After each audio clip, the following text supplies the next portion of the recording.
મિત્રો, તમે જો દાઢના પરેશાન થતા હોય અને પરેશાની તમે ન વેઠીકતા હોય તો હું તમને એક દેશી દવા બતાવું અને એ દેશી દવા તમારે કરજો અને તમારે અડધો કલાકની અંદર તમારી છે ને સમસ્યા મટી જશે દાઢની.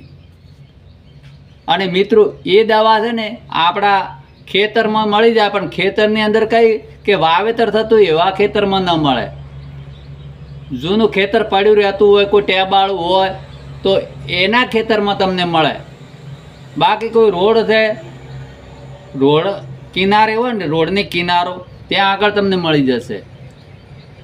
બાકી નદી કિનારે મળી જાય તમને, કેમ કે સાઈડમાં આવર હોય ને ત્યાં આગળ તમને મળી જાય.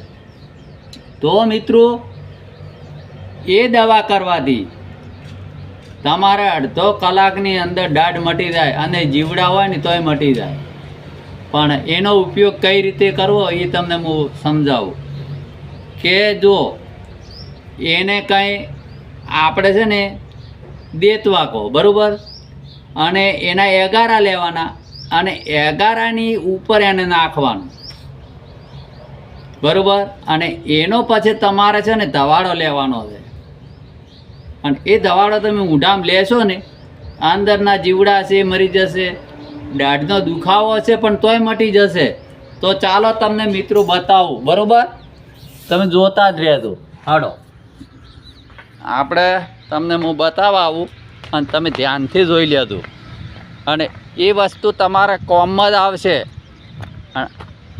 આ દવા છે ને સારામાં સારી દવા છે મિત્રો.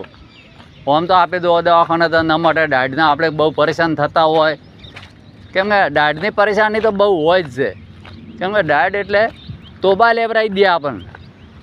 તો હું એના માટે તમને બતાવું, બરાબર.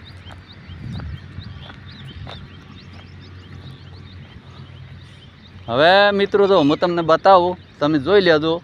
દેખો,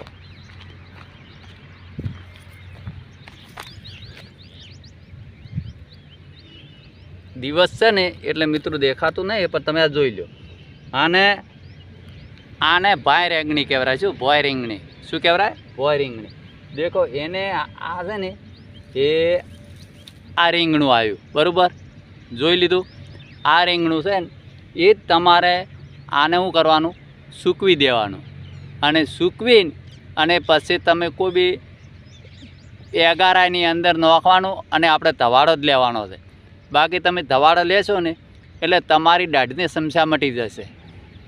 તો મિત્રો, આ તમે જોઈ લેજો.